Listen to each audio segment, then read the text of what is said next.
미국장에 최근에 아마 들어오신 분들은 어제 많이 깜짝 놀라셨을 것 같아요. 조정이 상당히 시게 왔습니다. 생각보다 세게 왔는데, 이 조정에서 우리가 이제 포트폴리오 조정을 어떻게 해야 되는지 같이 생각해보는 시간을 갖도록 하겠습니다. 그래서 오늘의 제목은 조정에 대비하는 포트폴리오. 네.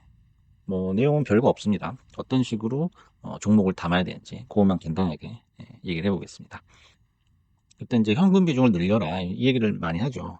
근데 이제 수익권인 분들하고 손실권인 분들은 상당히 스탠스가 다를 수밖에 없죠. 이제 수익권인 분들 이미 오랫동안 투자를 하시면서 어제 급락을 맞으신 분들은 천천히 현금 비중을 높여가시면 됩니다. 한 6, 70% 이상까지도 높여갈 수가 있는 장이죠, 지금은.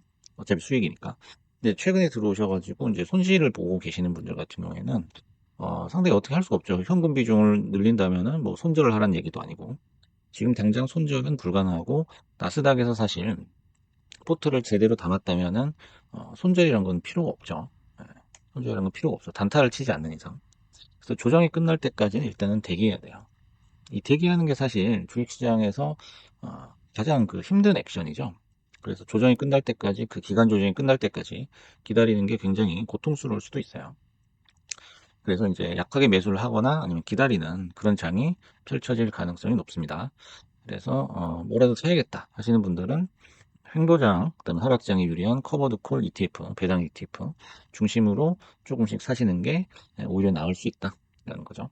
그래서 테마나 섹터별로 이렇게 전망을 해보자면은 지금까지 이제 쭉 많이 올랐던 뭐 AI나 AI 반도체, 그다음에 양자주, 그다음에 여러 가지 빅테크 기업들 모두 다 지금 조정을 받았어요. 그래서 뭐 당분간은 새로운 상승 모멘텀이 나오진 않을 것이다라고 봅니다. 지금까지 어떤 올랐던 상승분은 그걸 넘어설 수 있는 모멘텀은 아직은 이제 시기상조다. 그래서 긴 조정에 들어갈 가능성이 높다고 보시죠, 여러분도. 그래서 이제 뭘 사야 되나라고 물어봤을 때는 이제 여기서 누가 먼저 조정이 끝나냐, 그 싸움이 될 것 같아요. 누가 먼저 조정이 끝나냐. 그래서 이제 종목별로 추천을 드리자면은 팔란티어나 퀀텀 컴퓨팅이죠. 그다음에 테슬라 이런 쪽은 뭔가 좀 정부 주도의 어떤 어, 그런 미국의 어떤 패권주의, 기술 패권주의라고 그러죠. 그쪽이랑 관련된 주식이기 때문에 앞으로도 이제 쭉 갈 가능성이 높아요. 팔란티어가 이제 그 빅데이터 관련 기업이고 퀀텀 컴퓨팅이 이제 양자 쪽이죠. 양자 컴퓨터고 이제 테슬라, 전기차 비롯해서 여러 가지 우주 쪽. 그래서 이런 거, 그다음에 조정을 이제 많이 받았던 바이오 쪽, 제약 바이오 쪽에 뭐 일라이릴리라든지 그런 순으로 살아나지 않을까 이렇게 예상을 해보고요.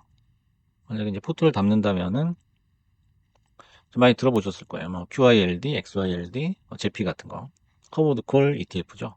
그래서 이제 간단하게 이제 얘기를 하자면 하락장이나 횡보장에서 음, 배당을 먹으면서 버틸 수 있는 그런 ETF 주식이라고 볼 수가 있죠. 그래서 지금처럼 시장이 요동을 칠 때, 좀 뭔가 좀 불안할 때, 그럴 때 이제 비중을 늘릴 수 있는 그런 주식이에요.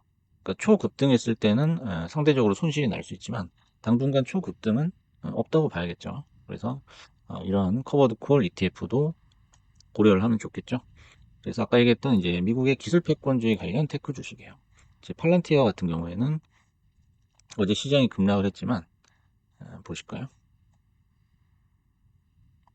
시장보다 덜 떨어졌죠. 시장보다는 덜 떨어졌어요. 나스닥이 3.5% 빠졌는데 팔란티어는 2.6% 빠졌습니다.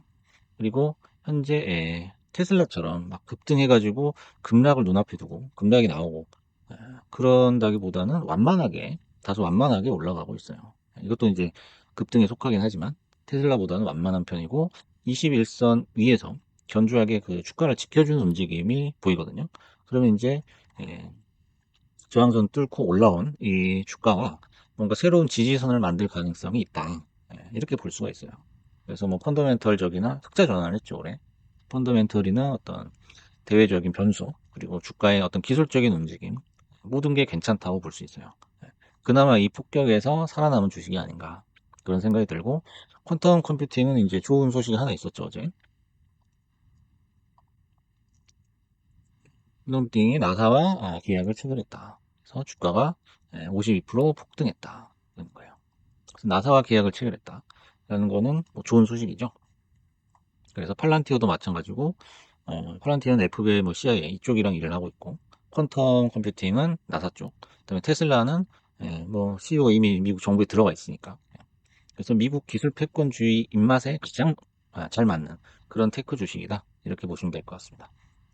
그리고 이제 당분간 이제 최근 소외가 됐었던 바이오 주식들, 일라이릴리 한번 볼게요. 일라이릴리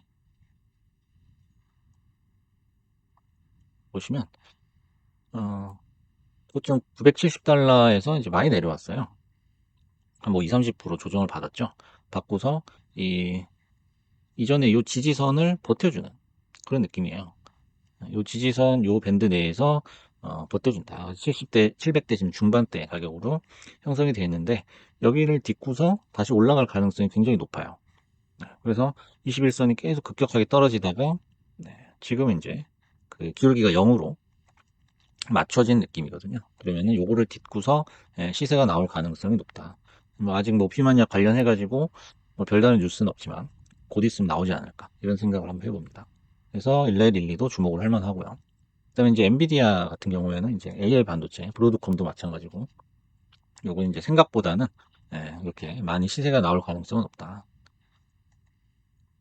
엔비디아 같은 경우에는 지금 캔들이 21선 아래에 있어요. 그래서 21선 아래에서는 가급적이면 그 주식 거래를 하지 말라, 매수를 하지 말라라고 이제 얘기를 하죠. 그래서 이렇게 21선을 뚫고 나서 매수를 하는 게 낫다. 이건 뭐 정석이죠. 정석적인 움직임이고.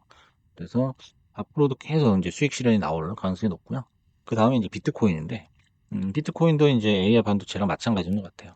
조정을 받고 또 잠깐 소외가 됐다가 또 다시 또 상승을 하고 이렇게 반복을 하는 것 같고, 비트코인 관련주 중에 이제 가장 유명한 게 마이크로 스트래티지죠. 마이크로 스트래티지. 여기 있네요.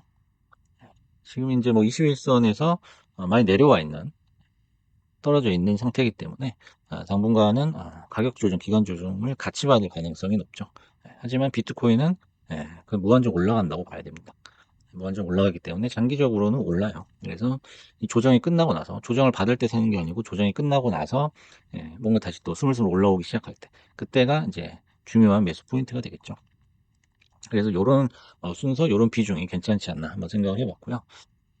그리고 이제 모든 금리 인하도 마찬가지고 모든 글로벌 경제 정책은 사실 뭐 미국 잘 되라고 하는 거죠. 미국 잘 되라고 하는 거기 때문에 미국을 대표하는 이 나스닥에 투자하는 것만으로도 재테크는 충분하다. 그냥 모으면 된다. 이렇게 생각을 합니다.